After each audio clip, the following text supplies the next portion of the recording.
Hey everybody, it's Jason Blaha here, and today I want to talk to you guys a little bit about the relationship between training frequency, weekly training volume, and size versus strength. Because this is kind of a really complex issue, but I think I can bring it down into a level that most people can understand.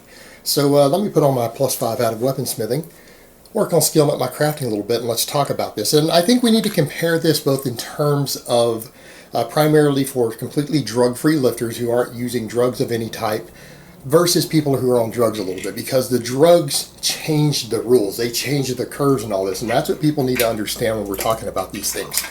And that's why it's important to understand why maybe this person who you follow or like their training, that what they're doing is totally viable for the amount of substances they may be putting into their body, but it may not be ideal for other people.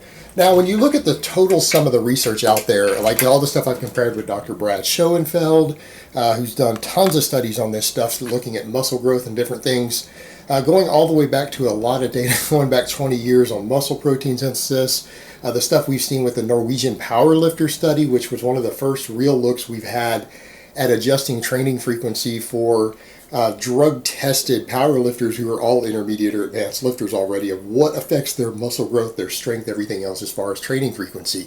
And we've come up with some really, really interesting stuff. Now, as far as training volume goes, we do know that training volume on a diminished curve, the more workload you do every week for any given muscle, the more overall growth potential there is. All right, the more overall growth potential there is. And for example, I'll give you something really simple like a barbell squat. Meaning, we could come in and do a barbell squat, and if you did 1 rep with 500 pounds, and that was, say, 90% of your max, a training max, that would stimulate a little bit of muscle growth, right? It would stimulate a little bit of muscle growth in a barbell squat. Let's say you squat 550 and you did 500 for 1 rep and a single and went home as a training max, Bulgarian style training. All right, that would stimulate a little growth, but if you came in and you did 3 reps with 455, it would actually stimulate slightly more growth. If you came in and did 5 reps with 405, that would actually stimulate more growth than the other. They're all heavy, they're all high tension, but you've got more workload, more tonnage being moved with still a weight that's relatively heavy, because if you squat 550, 405 is still up there in that 70+% range, and usually around 70% or higher. It's pretty easy to recruit upper threshold muscle fibers. You can recruit all muscle fibers, all subtypes pretty easily when you start hitting loads above 70%. So you're still there, right? But if you were to come in and do 3 sets of 5 with the 405, you would stimulate a little more muscle growth. So people need to understand there's a relationship between training volume, and volume isn't just sets and reps. It's also weight moved, how far you moved it, things like that. Meaning a full range of motion versus a shorter rep obviously is more work, but the amount of weight on the bar, the tension, everything else, this is part of your workload, all other factors being equal. So as training volume goes up, hypertrophy goes up, right, over the course of the week. We also know that weekly training volumes affect strength, and strength in 2 different manners, because where do you get muscle strength? Where does strength come from on an exercise? Well, how much muscle mass you have versus how efficiently you can use it in the motor pattern. Meaning everything action you do with the body, these are motor patterns. They're motor unit learning. They're skills that you learn. Throwing a baseball is a skill, right? Kicking a ball is a skill. Squatting a barbell is a skill. There's motor units involved. The more you practice something, the better you get at the motor skills related to it, at the technique, the ability to do it efficiently. So it's your motor unit learning combined with your muscle mass and all the available muscles that are doing it that determine how strong you are on any given movement, right? Pretty basic stuff. Well, you get the motor unit learning by your volume. Your actual weekly volume affects that. And what we've noted is that people develop skills no matter how they adjust their frequency. Meaning if you come in and you do 10 sets of 3 with 405 on a barbell squat, it doesn't matter how you spread them out through the week. If you do 2 sets 5 different days a week, or 1 day with 10 sets of that, that is going to give you the same amount of strength gains purely independent of the hypertrophy, right? Now, that same amount of volume, here's what we find. When we've looked at different studies, if you spread that volume out, the drug-free lifter gains more muscle mass with the same amount of weekly volume. Now, the Norwegian studies taught us that. And, everyone always says things like, well, for more advanced lifters, the frequency matters less. They don't need to train a muscle 3 times a week for it to get the best muscle growth. Right? That's what people will say. As you get more advanced, it doesn't work as well. You're better off focusing on more volume. You know why? Because the more advanced you get, the more likely you are to use drugs. The more advanced you get, the more likely you are to use more drugs as you go along than someone who's less advanced. Therefore, that affects training frequency. It has nothing to do with your level of advancement. It's purely about drugs. And we saw that with the Norwegian study because they found that they all gained equal amounts of strength purely from motor unit learning. They all got stronger. The group that spread the same amount of work over 6 days, the exact same amount of workload among these drug-tested athletes, and I'm not saying they're all drug-free, but they were all subject to the random testing in the middle of this experiment because these people were all enrolled in WADA, they were all enrolled in IPF testing. These were drug-tested powerlifters, and they all signed affidavits saying they were drug-free for the study and everything else. Not a guarantee that they were, but we've got a decent pool to pull from because at least we've got people who are subject to Olympic-style drug testing in a sport that's not making enough money to justify for most of them spending the money to cheat. And we can look at the training frequency. And what we found, those who spread this exact same weekly volume out throughout the week, they gained more muscle mass. Both groups gained strength, but the group that spread it out more gained more strength. But what it was determined when they did the multivariate analysis looking at it, it appears the extra strength they gained was purely due to the muscle mass gains.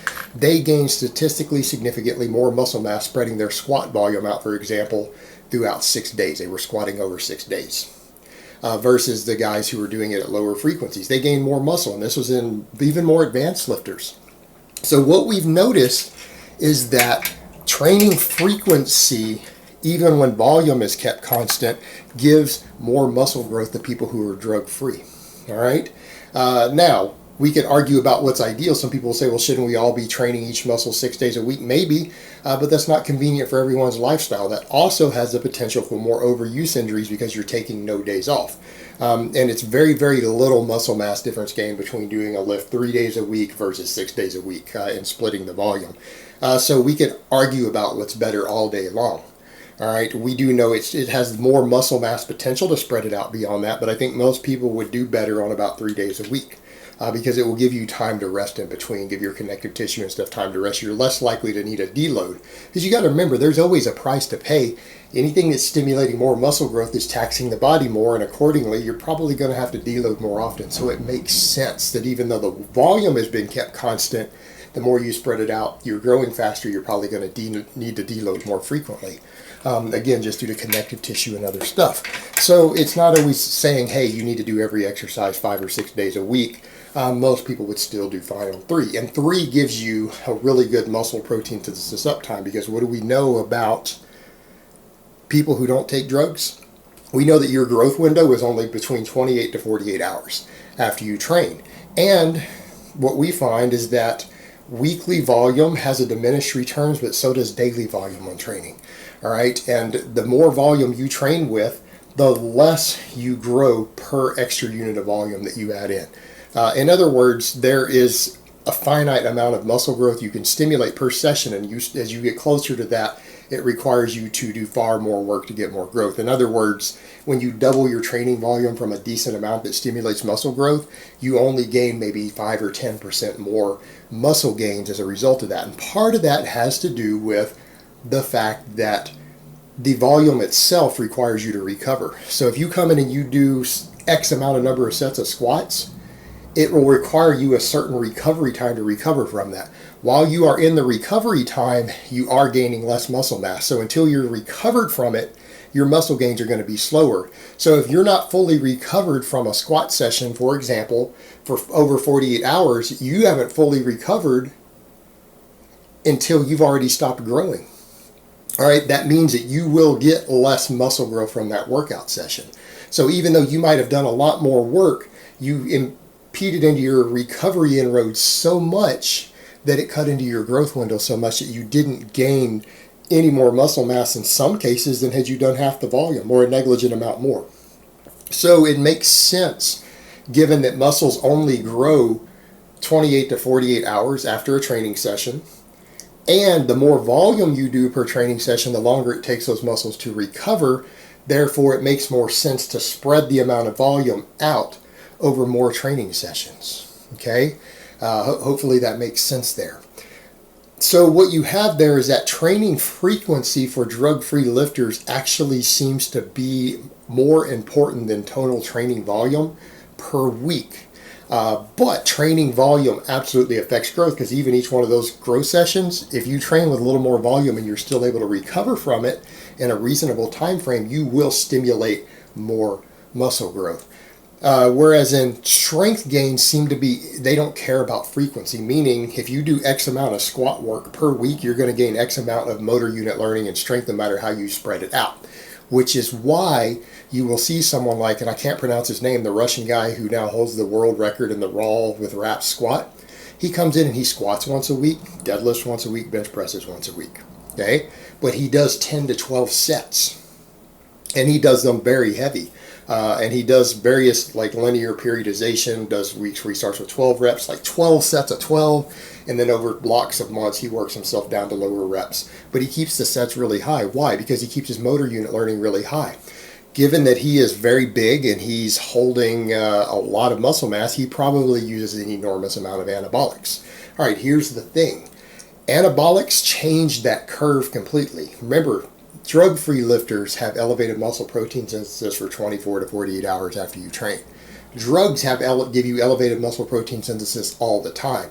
And as drug doses go up, muscle protein turnover stays high 24/7, and it gets higher and higher depending upon the amount of substances you're on. Extra training doesn't stimulate anything beyond what the drugs are doing at a certain point. So the only thing that matters at a certain point when people get on enough drugs is how much weekly training volume they do. Doesn't matter how they do it. That's why they can come in and have a leg day and do 15 sets for legs and get enormous legs.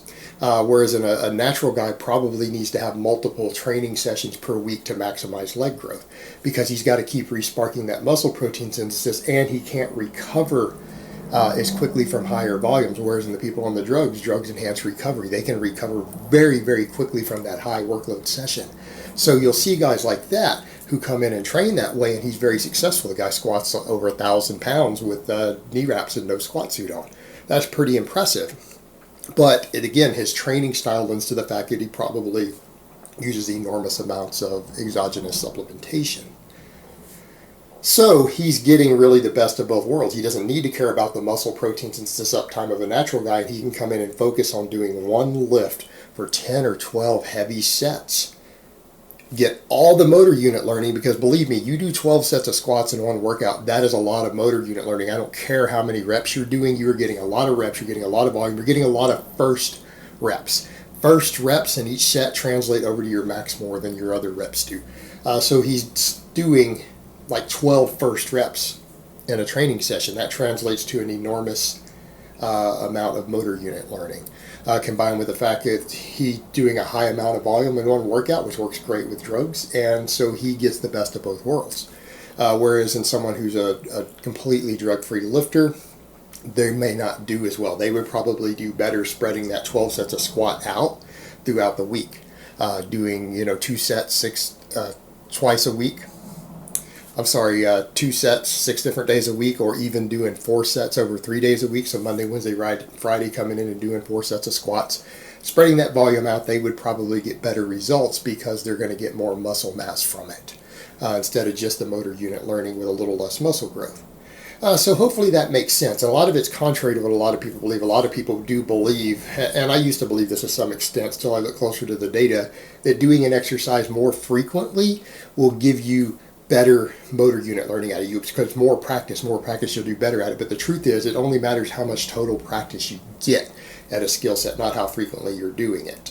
Just like throwing a baseball, you come and throw a baseball for 3 hours on Monday, you'll develop just as many skills doing it for 3 hours straight on a Monday as if you had did it for an hour on Monday, Wednesday, Friday. It's still the same amount of motor unit learning. Whereas in growth is largely dependent upon sparking significant amounts of stimulation, enough to cause you to grow, and doing it more frequently. That's what gives the most growth for someone who's not on any anabolic drugs. So hopefully that makes sense now put into layman's terms. All right, guys, but that's really all I have to say on that today. I hope it's been informative, and I will talk to you guys next time.